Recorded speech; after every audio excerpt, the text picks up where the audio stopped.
আসসালামু আলাইকুম। আশা করি সবাই ভালো আছেন। আজকে আপনাদের সামনে নিয়ে হাজির হয়েছি আইডিয়া স্মার্ট গ্রাফিক্সের পক্ষ থেকে। আমরা কিভাবে অ্যাডোবি ইলাস্ট্রেটর এই সকল টুলসের ব্যবহার শিখব এবং জানব। তা আপনি যদি আমার চ্যানেলে নতুন হয়ে থাকেন তাহলে চ্যানেলটা সাবস্ক্রাইব করে দিবেন এবং পরবর্তী ভিডিওর জন্য বেল আইকনে ক্লিক করে দিবেন। তো চলুন দেরি না করে শুরু করা যাক। তো আজকের টপিক হচ্ছে আমরা গাছ তৈরি করে কিভাবে একটা লেটার লোগো তৈরি করব। তো চলুন দেরি না করে শুরু করা যাক। তো আমরা প্রথমে অ্যাডোবি ইলাস্ট্রেটর ওপেন দেব। এরকম ওপেন দেওয়ার পরে কালো থাকবে, যারা আছেন নতুন আছেন তাদের জন্য। তো আমরা সর্বপ্রথম ফাইলে যেতে হবে। এদিকে এই যে ফাইল আছে, ফাইলে যেতে হবে। ফাইলে যাওয়ার পরে এই যে নিউ আছে, এটা হচ্ছে Ctrl+N দিলে আপনার কিবোর্ডের শর্টকাটে চলে আসবে। তো নিউ ক্লিক করবেন। নিউ ক্লিক করার পরে এখানে যদি আপনি কালার মোড চেঞ্জ করতে চান তাহলে আমি এখানে RGB করে দিলাম। তো এখানে হচ্ছে ওকে দিবেন, এখানে আর কিছু করার দরকার নাই। ওকে দেওয়ার পরে এরকম একটা ইন্টারপেজ আসবে। পেজ আসার পরে এটা আমরা নিজের সুবিধার্থে পেজ ছোট বড় করতে হবে। তো সেক্ষেত্রে আমরা কিবোর্ডের Ctrl- দিবেন, ছোট হবে। কিবোর্ডের Ctrl+ দিবেন, বড় হবে। মানে ছোট বড় করতে পারবেন আপনার সুবিধা অনুযায়ী। তো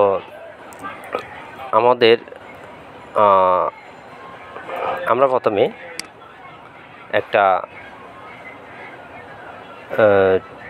টুলবারে যাব। টুলবারে গিয়ে এই যে এখানে টি দেখতে পাচ্ছেন, এই টির মধ্যে একটা ক্লিক করব।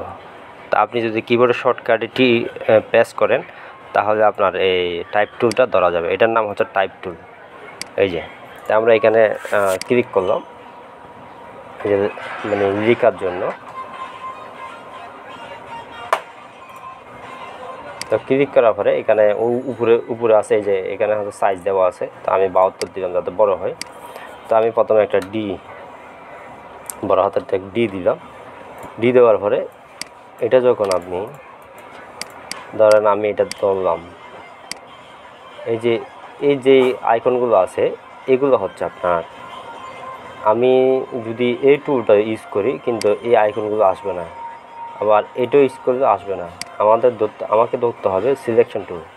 এই যে এটা ধরলে এই আইকনগুলো চলে আসবে। এই আইকনগুলো ধরে অল্টার শিফট চেপে ধরে আমি একটু আরও বড় করে দিলাম। বড় করার পরে এটাকে আউটলাইন করবেন।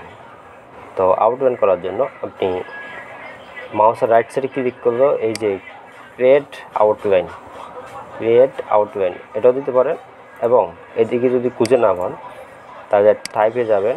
টাইপে গিয়ে এই যে আউটলাইন, আপনি যদি কিবোর্ডের শিফট Ctrl+O প্রেস করেন তাহলে আউটলাইন হয়ে যাবে। তা আমরা শর্টকাটে যেটা হয় এটা দিয়ে দেবো আউটলাইন। এটা করার পরে আবার মাউসের রাইট সাইডে ক্লিক করবেন। ক্লিক করার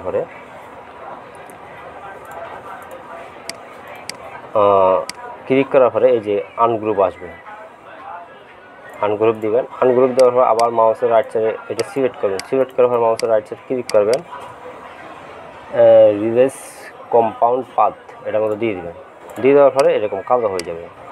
কালো হওয়ার পরে এটা একটা হয়ে যাবে মাঝখানেরটা, আবার এটা একটা হয়ে যাবে। তা আমরা নিচেটা ডিলিট করে দেবো কিবোর্ডের ডিলিট দেওয়ার পরে এটা এখন আমরা কি করব, এটাকে এটা হচ্ছে ফিল কালার আছে। তো ফিল কালারটা আমরা নাউন করে শুধু স্টক কালার রাখবো। এই যে কালারে যাব, কালারে গিয়ে এটা হচ্ছে ফিল কালার আর এটা হচ্ছে স্টক কালার। এই যে এখানে লেখা আছে আপনারা খেয়াল করবেন। তা আমরা এই যে স্টকে কালার দিয়ে দিলাম আর ফিল কালারটা হচ্ছে নাউন করে দিলাম। নাউন করার পরে এইবার আসেন, এখানে হচ্ছে আমাদের একটা কেটে দিতে হবে এখানে। তা আমরা কীভাবে কী দিয়ে কাটবো, তো এখানে হচ্ছে আমাদের এখানে একটা সিজার আছে। এই যে সিজার এখানে দিয়ে যদি আপনি এখানে একটা ক্লিক করেন এটা কেটে গেছে। এই যে দেখেন, এই টুলটা ধরে দেখেন এটা কেটে গেছে। তো এটা আমরা একটু ব্যতিক্রম করে রাখবো। তো রাখার পরে এটা এখানে শেষ। আমাদের একটা নতুন অনেক ঘাস তৈরি করতে হবে। তা আমরা টুলবার যাব। টুলবারে গিয়ে এই যে একটা রাউন্ড শেড, আপনাদের প্রথমে থাকবে রেক্ট্যাঙ্গেল টুল। যদি নতুন অবস্থা থাকে এটা আপনাদের খুঁজে নিতে হবে।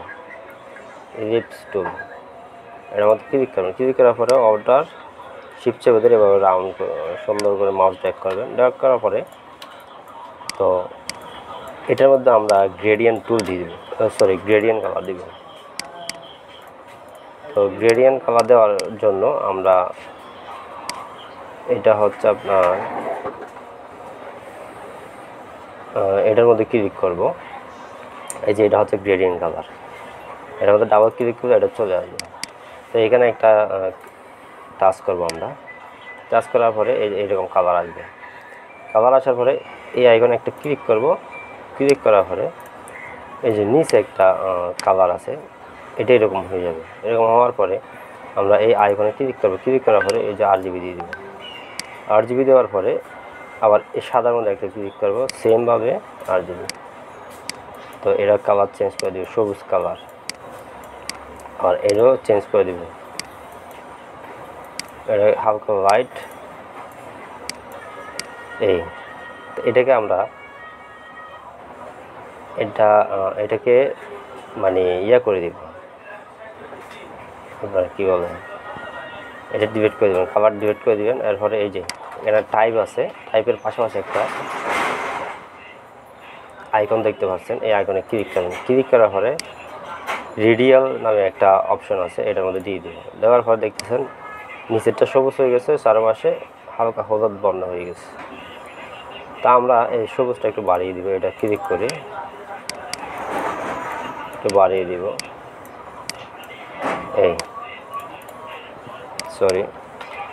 বাড়িয়ে দিব। এরপরে সিলেকশন টুল ধরবেন। টুল ধরার পরে এই যে চারপাশে যে ব্ল্যাকটা আছে, এটা হচ্ছে নাউন করে দিবেন। এই যে উইন্ডোতে যাবেন, এই কালার অপশন, এখানে ক্লিক করবেন, এটা হচ্ছে নাউন করে দিবেন। নাউন করার পরে এটাকে আপনি অল্টার চেপে ধরে একটা কপি করবেন, এটা আরও ছোটো করে দিবেন, আরও ছোটো করতে পারবেন। এই তো এটাকে আমরা দুইটা একসাথে ধরবো, ধরার পরে আমরা অবজেক্টে যাব। অবজেক্টে গিয়ে ব্লেন্ড মোড অপশান আছে, এই যে ব্লেন্ড অপশান, এটার মধ্যে ক্লিক করবো। ক্লিক করার পরে এই আইকনে ক্লিক করবেন, স্মুথ কালার না, এই আইকনে ক্লিক করবেন। ক্লিক করার পরে স্পাইসিফাইড স্টিপস এটার মধ্যে দিবেন। এটা দেওয়ার পরে এখানে আমরা 50 দিয়ে দেবে। এরপর ওকে দেবো। ওকে দেওয়ার আবার অবজেক্ট ব্লেন্ড মেক, যদি শর্টকাটে কিবোর্ডে এটা করতে চান তাহলে অল্টার প্লাস কন্ট্রোল টি দিয়ে দেবেন। 50টা হয়ে গেছে। এই যে দেখেন সব একসাথে একই নিয়মের হয়ে গেছে, এক লাইনে। এভাবে দেখতে পাবেন, আপনারা বড় করে জুম দিয়ে দেখবেন। তো এটাকে আমরা গাছ আকৃতি তৈরি করব। তৈরি করার জন্য ইফেক্টে যাবেন। ইফেক্টে গিয়ে ডিস্টরেট অ্যান্ড ট্রান্সফর্ম, এটার মধ্যে গিয়ে আপনার রিজনার নামে একটা অপশন আছে, এই যে এটার মধ্যে ক্লিক করবেন। এটার মধ্যে ক্লিক করার পরে এটা হচ্ছে সাইজ ডিটেইল। আমরা এই ডিটেলসটা একটু বাড়িয়ে দিব, একদম বাড়িয়ে দিব। দেওয়ার পরে প্রিভিউ দিব, কী হচ্ছে না হচ্ছে এটা দেখার জন্য। এই যে গাছ আকৃতি হয়ে গেছে। এটা কিন্তু না দিতে হবে, সাইজ কিন্তু দিতে হবে। এই সাইজ এই, তা আমরা এটার মধ্যে ওকে দেব। ওকে দেওয়ার পরে এখন আমরা এই ডিটা সিলেক্ট করব, ডি আর এই দুইটা একসাথে সিলেক্ট করব। এটা একটা কপি করে রাখবো। এই দুইটা একসাথে সিলেক্ট করে অবজেক্টে যাব। অবজেক্টে যাওয়ার পরে ব্লেন্ড রিপ্লেস স্পেন, এর মধ্যে ক্লিক করবেন। দেখবেন যে পুরোটা গাছ হয়ে গেছে। তা আপনারা এই ধরনের লোগো যদি বানাইতে চান, সুন্দর করে সব লোগো করতে পারবেন, সমস্যা নেই। তো এরকম যদি গাছ দিয়ে লোগো বানাইতে চান, হয়তো বা ডিজাইন করতে চান, এভাবে করতে পারেন। যে কোনো কালারে দিতে পারেন, সমস্যা নেই। তা আমি সবুজ কালার দিলাম যাতে গাছের কালার চলে আসে। তো আজকে এই পর্যন্ত। আপনি যদি আমার চ্যানেলে নতুন হয়ে থাকেন তাহলে চ্যানেলটা সাবস্ক্রাইব করে দেবেন এবং পরবর্তী ভিডিওর জন্য বেল আইকনে ক্লিক করে দেবেন।